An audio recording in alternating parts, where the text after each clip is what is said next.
Activities में, non clinical activities में क्या होता है कि जो हमारा जो ये it is refer to the task basically, जो क्या होता है और रोल कहते हैं जिसमें क्या होता है health care that are not directly involve in the patient care and medical procedures. कोई जो ऐसी चीज़ें हैं जो directly patient care and medical procedure में काम नहीं होती है, but these activities are mention for the basically supporting functioning of the health care of, जैसे कि हमने नाम लिखा पेशेंट का, वो सब करा, वो सब डाटा लेके इकट्ठा करना, जो लाइक ज़रूरी ना डॉक्टर को है ना पेशेंट को है, बट वो सब का रखना हमारे जो, या फिर और भी अदर एक्टिविटीज़ है तो नॉन क्लिनिकल एक्टिविटीज़ में ज़रूरी होती है, but basically they are do not require directly for the, इसमें डायरेक्ट पेशेंट का भी इंटरेक्शन ज़रूरी नहीं है, ये फंक्शनिंग वगैरह सबके लिए अच्छी होती है। फिर अब non clinical activities can be categorize into several areas, ठीक है।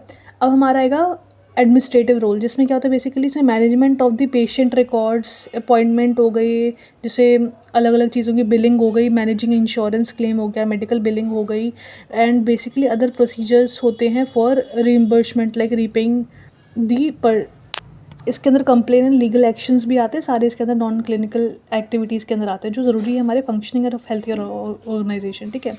अब इसके बाद हम लोग पढ़ेंगे रिस्क, इसमें रिस्क मैनेजमेंट भी आता है हमारा। फिर आता है ह्यूमन रिसोर्स एंड रिक्रूटमेंट, जिसमें आता है basically staff member recruitment, hiring होती है इनकी, और हेल्थ केयर नर्सेज स्टाफ वगैरह सब की हायरिंग वगैरह सब में देखते हैं हम लोग। HR, human resource and recruitment, HR department के बारे में हम लोग पढ़ेंगे। इसमें ट्रेनिंग वगैरह डेवलपमेंट के बारे में बता रखा है। और इसका फिर पढ़ेंगे हम लोग पब्लिक रिलेशनशिप एंड मार्केट, इसमें क्या होता है कम्युनिकेशन जो होता है हमें, और इसके अंदर कम्युनिटी का इंगेजमेंट भी आता है, जैसे कि organizing the awareness, health awareness campaign वगैरह इवेंट के अंदर, ये सब हमारा आता है नॉन क्लिनिकल एक्टिविटीज़ में। इसमें एडमिनिस्ट्रेटिव रोल आ गया हमारा, एचआर डिपार्टमेंट के बारे में आ गया, रिस्क मैनेजमेंट आ गया, public health public basically public relation and marketing आ गया, जिसमें कम्युनिकेशन एंड आता है। बस ये। अब हम पढ़ेंगे इनोवेटर्स और generic drug. Innovator drugs basically क्या होती है, बेसिकली जो पहले जिसने फॉर्मुलेट की, जिसने डिस्कवरी की ड्रग की, सब कुछ बनाया, सब कुछ ए टू जेड किया, तो वो क्लिनिकल ट्रायल्स किए, प्री क्लिनिकल ट्रायल्स किए, सब कुछ किए, वो इनोवेटर वाले ड्रग में आ जाती है, ठीक है। बट जो जेनरिक ड्रग होती है, अगर कोई भी मार्केट में कोई भी हमारा इनोवेटर वाली ड्रग जो है बन गई, अब वो उसका पेटेंट एक्सपायर हो गया, तो उसकी जो फॉर्मुलेशन है उसका सब कुछ डाटा लेकर वो जेनरिक ड्रग से वो बना देगी कंपनीज, काफ़ी कंपनीज बनाती है इसको लेके। इसमें उनको प्री क्लिनिकल ट्रायल्स नहीं करने पड़ते, कुछ भी नहीं करते, इसलिए इनका जो बेसिकली लो कॉस्ट वर्जन ब्रांड्स हैं बेसिकली अफोर्डेबल बनाती है।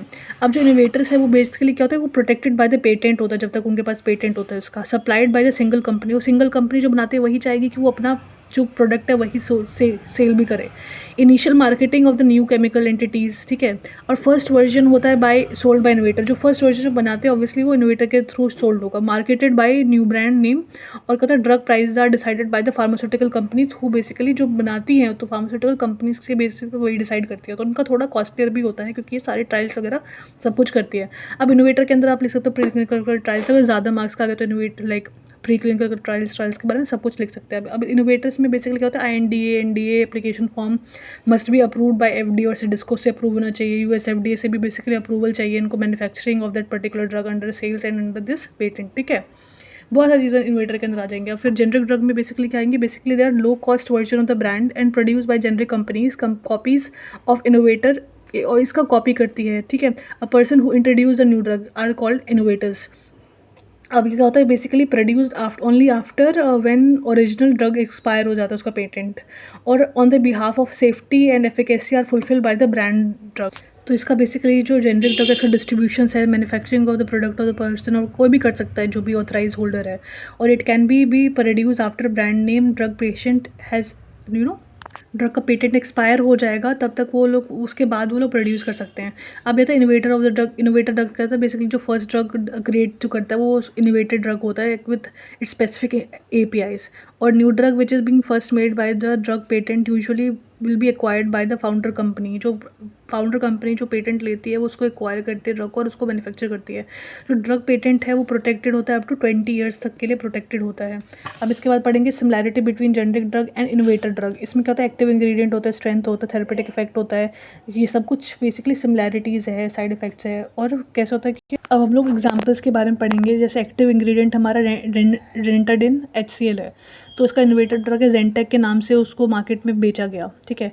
अब आ गया मेफेनामिक एंड पिरोक्सिकैम, इसको पॉन्स्टैन और प्रॉक्सीकैम को फेल्डेन के नाम से हम लोग इसने सेव किया इनोवेटर ने अपने, बट इसको जेनरिक में कैसे लाया गया, जब पेटेंट की एक्सपायर हो गई तो जेनटेक को हमने एक्सटेक में किया, और मेफ्टेम में पॉन्सटेम को मेफ्टेम में किया, और फेल्डेम को हमने एपोपिरोक्सिकैम में सोल्ड किया। एग्जाम्पल आप लिख सकते हैं ऐसे।